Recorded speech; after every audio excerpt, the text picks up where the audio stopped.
आपण इथे एकत्र बसलोय आणि जमलोय आणि काहीतरी विचार करतोय, तो म्हणजे मराठीच्यासाठी आपण एकत्र बनलोय.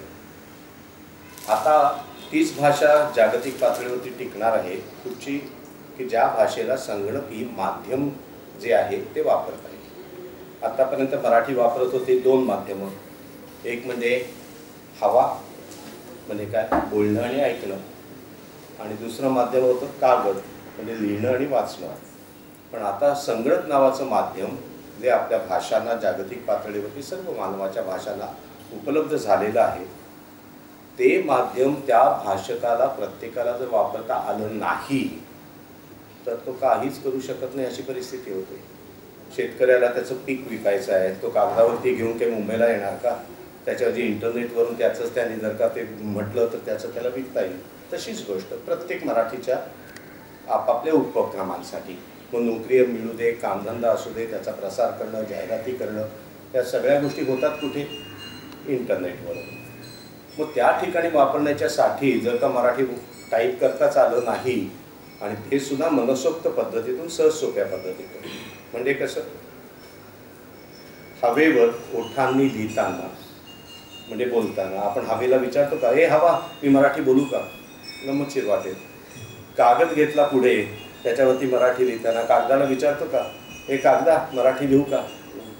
आणि संगणक त्याच्यात मात्र इंग्रजी लोकांनी कॉम्प्युटर विकले, त्यांची भाषा विकली नाही, आणि आपण कॉम्प्युटर विकत घेतो आणि आपली कॉम्प्युटरमधून चालणारी भाषा सुद्धा विकत घेतो. तर ते मी माझ्या आयुष्यात बंद करणार तुमच्या सगळ्यांच्या सहभागात. म्हणजे मग ते कसं करायचं तरी कसं, त्याचं पहिलं एक भाग म्हणून मी 35 वर्षाच्या संशोधनातून जलद सोपी मराठी घडवली. आता 35 वर्षाच्या संशोधनातून म्हणजे काय, कधीही जे काही संशोधन असतं ते परिपूर्णतेने पहिल्याच टप्प्यात होतच नाही. अगदी साधं म्हणायचं, भीमसेन जोशी त्यांना जाऊन तुम्ही जर का विचारलं, अहो तुम्ही, म्हणजे आता ते नाही आहेत, पण त्याला जर का विचारलं असतं, अहो तुम्ही एवढं चांगलं गाण्याचं शिक्षण काय, एवढं चांगलं कसं गाता? ते काय लहानपणापासून ते एकदम भीमसेन जोशीच म्हणून गायला लागले नाही, टप्प्याटप्प्यातून शिकले. मी पण तसंच केलं. माझे जे काही मिळकतीचे भाग होते त्या भागातून प्रवास करताना ह्याच्यात हा टप्पा कसा ओलांडायचा, तो टप्पा कसा ओलांडायचा, असं करत करत मी बऱ्याच गोष्टी केल्या. आणि आता आपण आधी तो टप्पा बघूया आणि त्याचं तुम्हाला प्रात्यक्षिक देतो. आणि आत्ता आपण करतोय काय, की मराठी टायपिंगच्यासाठी CDAC, आकृती, श्री, APS, भारत सरकार, गुगल, ISN अशा खूप कंपन्यांनी, 38-40 कंपन्यांनी आत्तापर्यंत जे टायपिंगच्यासाठीचं काही घडवलं, त्यांना आपण वंदन करूया, त्यांचे आभार मानूया. त्यांच्यामुळे इथे पोचलो. परंतु मराठीची खरी गरज काय आहे याचा मी बारकाईचा अभ्यास केला म्हणजे काय ते सांगतो. आणि ह्या कंपन्यांना जे जमलं नाही ते मी घडवलं का याचंही कारण सांगतो.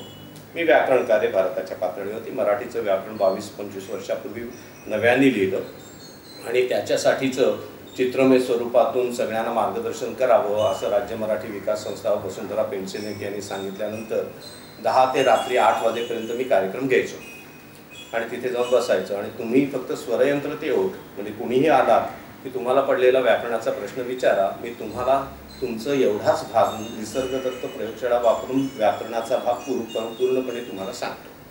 तर असे प्रोग्राम घेते म्हणून मी व्याकरणकार आहे आणि मला संगणकाची सगळी माहिती आहे. आत्तापर्यंत व्याकरणकारांना सगळं संगणकाचं माहिती नव्हतं आणि संगणककारांना सगळं व्याकरण माहीत नव्हतं. त्यामुळे कॉम्प्युटरमधून मराठी भाषेचं नक्की करायचं काय हे कोणालाच अजून कळलं नाही. ते त्यांना असं कळलं नाही, ते मला कळलं म्हणून मी याच्यात पडून ते सगळ्यांना देतो. आणि मी 35 वर्ष भारताच्या बाहेर होतो, अमेरिकन नेव्हीतून नोकऱ्या केल्या. माझी दोन्ही मुलं पायलट आहेत आणि माझी सून म्हणजे लॉयर आहे. त्या सगळ्यांनी परवानगी दिली की पप्पा आता तुला काय हवं ते कर. म्हणून मी आता उरलेलं आयुष्य मराठीसाठी देतोय. म्हणजे मी आणि माझ्या पत्नीने एक घोषवाक्य घेतलं की प्रत्येक मराठी माणसाला त्याचा संगणक मराठीतून वापरता येणं हा त्याचा जन्मसिद्ध हक्क आहे.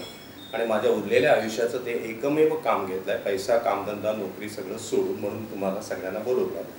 आणि माझा स्वार्थ काय आहे मागे, की मुंबई हा जिल्ह्याचे जे काही 55 तालुके आहेत त्याच्यात अशी खळबळ तुम्ही उडवून द्या. मी तुम्हाला सक्षम करतो. तुम्ही म्हणाल त्या पद्धतीचे जर का काही प्रोग्राम एक टोकन म्हणून घ्यायचे असले तर या तिघांना आपण तयार करू. अशीच मुलं जी तयार असतील तेच करतील. तुम्हाला वाटतंय असंच आत्ता पिंपळनेरला एक जीवन म्हणून होता, 11वीत होता, तो याच्यासारखा गप्प बसायचा काही नाही. पण तोच मुलगा 300 शिक्षकांच्या पुढे मी बोलायचो आणि तो टायपिंग करून त्याला प्रोजेक्शन करून दाखवायचा, तोच मुलगा. अशा प्रकारे आपण पुढच्या मुलांच्या हातात लगाम द्यायचे, हा मराठीनं न्यायचा आहे कुठे त्याचं, तर हे मी घडवतोय. तेव्हा हे सगळं आपण आता बोलण्यापेक्षा तुमचे कॉम्प्युटर उघडूया आणि त्याच्यात मी तुम्हाला द्यायला सुरुवात करतो. धन्यवाद.